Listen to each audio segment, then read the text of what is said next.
Well, today it is time to do the oil change on my wife's 4Runner, and it's a 2016, and what we've got is 7 quarts of oil. It holds 6.6, but for some reason you have to buy 7 because they can't just make it a half of a quart less.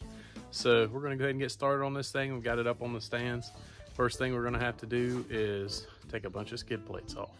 This thing is not exactly the easiest to change oil on, but it's not too bad. Engine right here, and the first thing you want to look for is the cap. And I'm going to go ahead and loosen that cap up, let the oil come out a little faster. And on the cap you can obviously see OW20 is what's recommended. And we've got the Mobile One full synthetic. I think it was the I don't remember what it was right there. Advanced synthetic fuel economy. Not exactly sure how oil affects fuel economy, but hey, save a few dollars, who knows? Hopefully for as expensive as synthetic Mobile One is, it will save a few dollars. All right, so first things first, we're up here under the car, and this plate right here, your oil drain plug is right under here. 12mm bolts. Make sure your drill spinning in reverse, impact, wrench, whatever you want to use.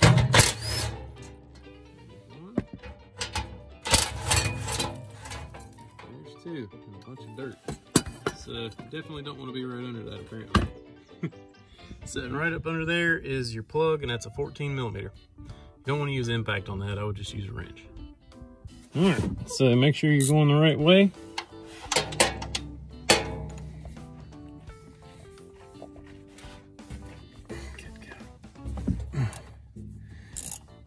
That thing was tight.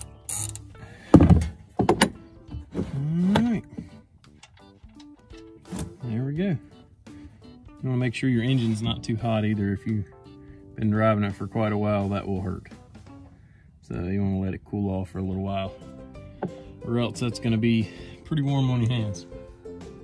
So the washers on these oil drain plugs, a lot of times you want to replace them. I normally don't, and I have thankfully not had any issues, but it's probably a good idea. All right, so that's done draining. Just a little drip. We're going to go ahead, install the oil plug back in. And I like to take a rag and wipe it down, get any excess oil off that's been leaking around. And now I'm gonna snug it up. I don't want to get it too awful tight because you can strip out the threads in your oil pan, and that's never any good. But I want it pretty good and snug. Make sure it won't back out. But it's decently snug's good. So there we go. Now all we got to do is put this plate back on, and I always want to hand start the screws. You put them in with the impact first, and you're going to definitely probably strip them out, and that's no good. So hand start them.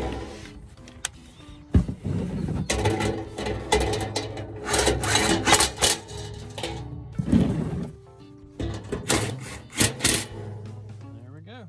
All right, so now this shroud right here's got to come off. It folds down, hinges down, and it's a pain in the butt. I do not like this design. If you're up on a lift, it probably isn't that bad, but for everybody who works on them on the ground like I do, it's not too much fun. But you got a bolt here to take out, a bolt here to take out, and then you've got 2 12s at the front. Oh, I can't get the camera on there. 2 12s at the front, and 2 10s. Man, this is hard when it's this close. Apologize for that. But you've got 2 10s there, and right down here. Oops, there we go. And then you've got to take out this retaining clip.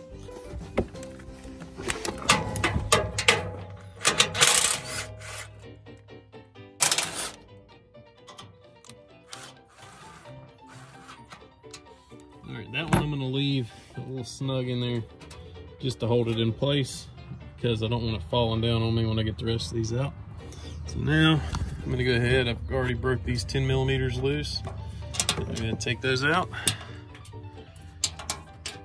And now I've got to take this retaining clip out. I'm not 100% sure what this thing is called, but they're invaluable.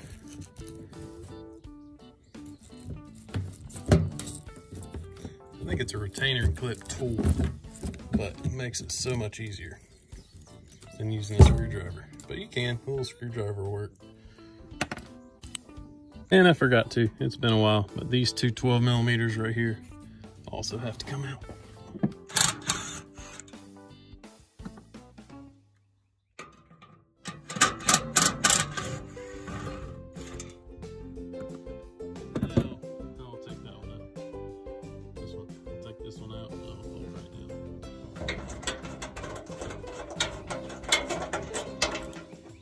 And there we go. Now we can get to our oil filter. Hold it down, and now we're going to take this little plastic shroud off. It is 10 millimeters. There's 3 bolts going down through here, and it just drops right out. And there we go. And now all we have to do is pull out on this. I can't get my hand in there. I'm gonna have to use 2 hands here probably, but just pull out. There we go. Pull out on that.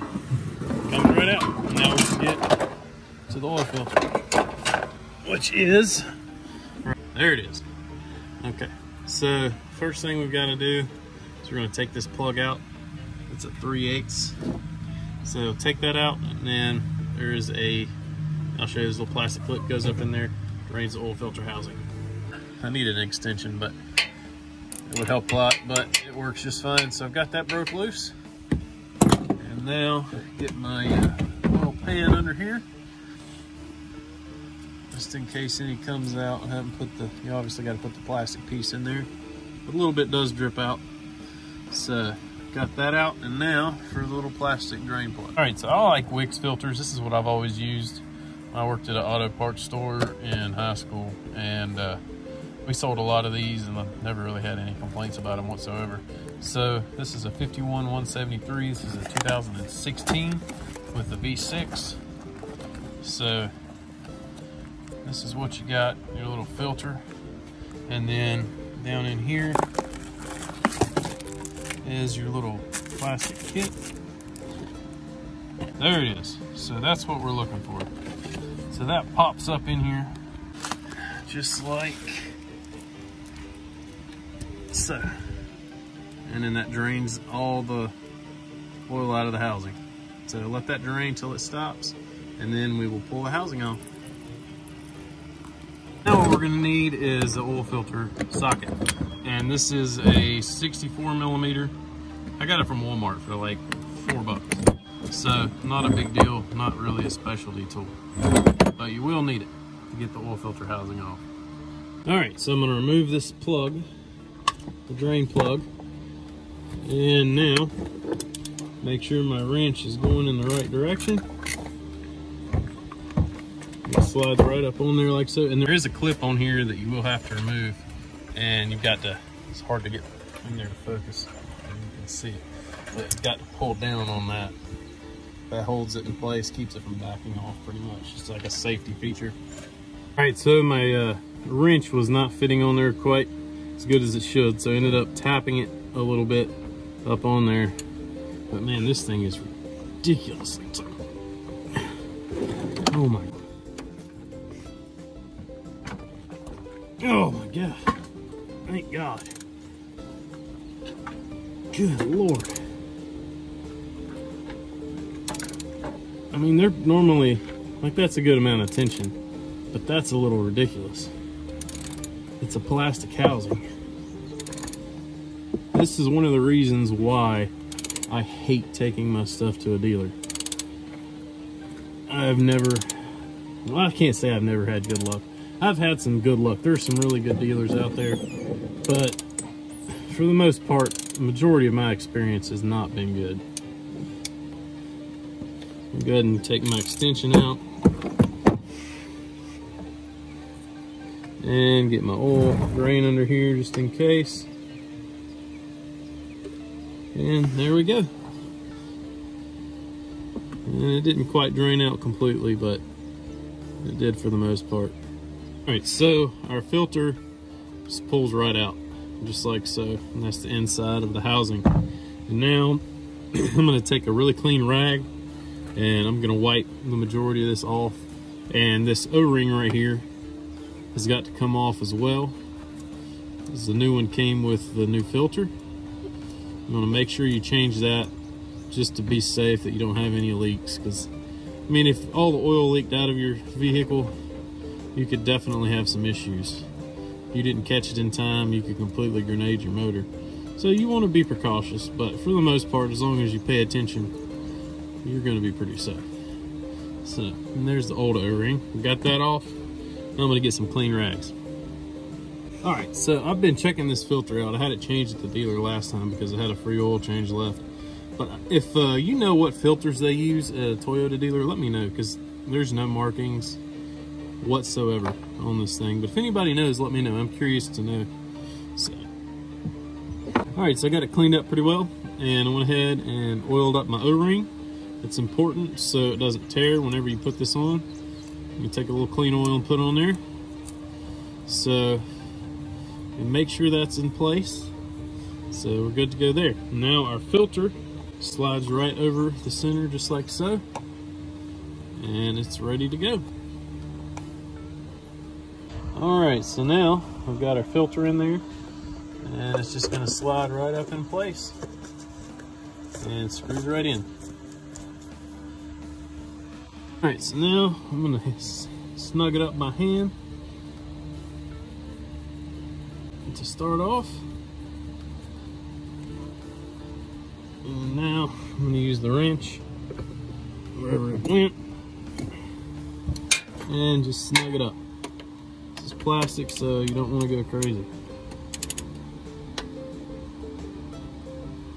That's about all you need. And now to get the wrench off. Thank God that came off pretty good. So take everything I said back about the Walmart wrench. Get a good one. Especially if you're going to be changing it right after a dealer, because that one was a little snug and didn't quite want to fit perfect. It works, does the job, but I had a hard time. It was trying to slip on me on the plastic housing because the dealer tightened it up ridiculously tight. So I mean, and you do want them snug. I'm not trying to bash the dealer, but it's just not the way I would have done it. And now I'm going to put this clip back on here.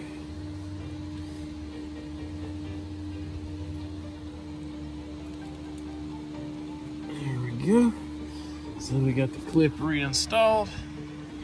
And now on the bottom right here, we've got to put that plug back in.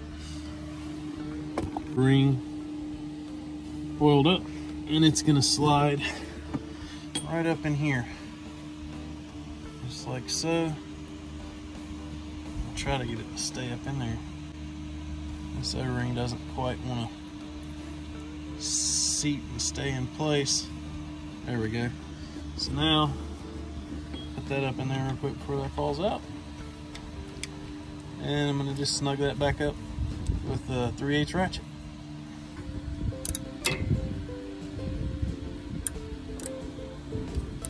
Installed the skid plate, folded it back up, and I've got one of the screws started.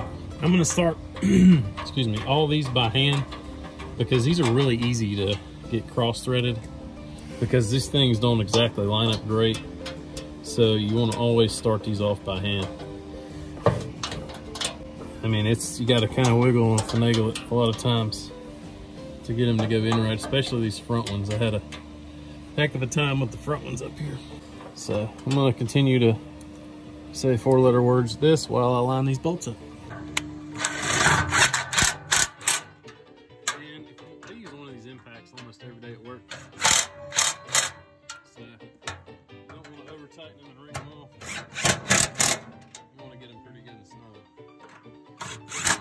But if you're not sure on the feel of the drill, use a ratchet. And now put this piece in. Alright, so this one's nowhere near as bad. It slides up under in the front. Then you've got your 3 bolts on the front, 2 bolts, and that clip in the center. And that's it for underneath the car.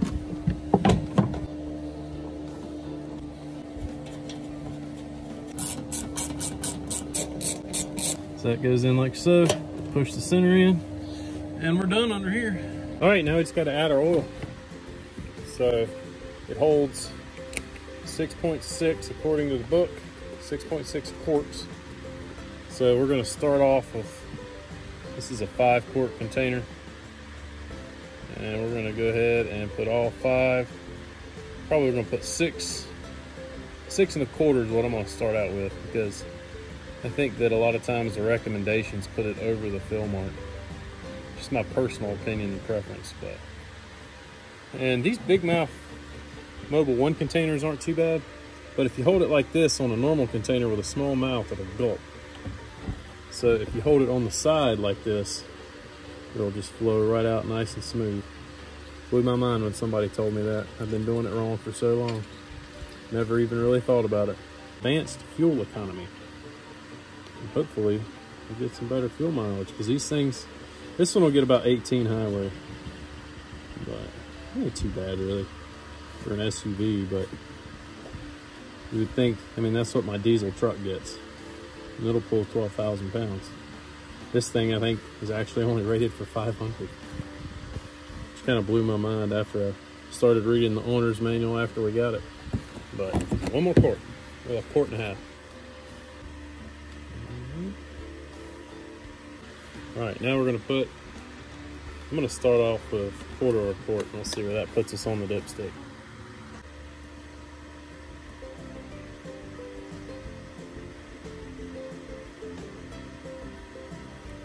Yeah, we'll go a little more. That's about 1/3 of a quart. We'll see what that looks like. Put the cap back on before you start it up. Gonna crank it up, let it run for a minute, and back it off the ramps. Get it level, check the oil level. All right, so it's kind of hard to see, but right here's your dipstick. It's on the left front of the motor. And we're gonna pull it out, wipe it off with a clean rag, and then put it back in. On the synthetic oil, it's so clear, it's really hard to see a lot of times on your dipsticks. Let's see where we're at. Well, we're right there, about in the middle. It's right, it's really hard to see, but we are, man, I can't even get it in the camera. I'm struggling here. It's right about in there. So we're gonna go ahead and put a little bit more. Go ahead and finish it up to the 1/2 quart, 6/10 of a quart that it's recommended. I know on my diesel holds 15 quarts, and if I put 15 in it, it's a good bit up above the mark. All right, add a little bit more. Wipe it off again.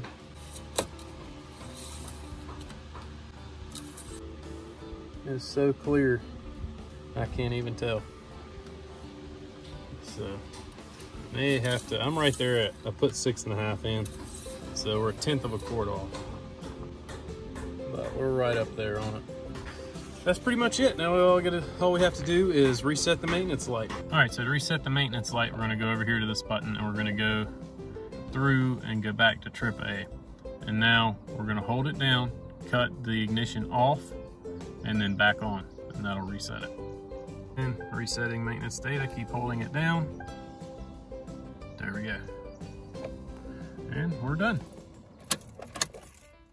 All right, I appreciate everybody watching. It wasn't too bad. We got it all done, and hope it helps somebody out that has one of these or has a friend that need help out. And if you have subscribed, thank you so much. If you haven't, please do, and leave us a thumbs up. See you next time.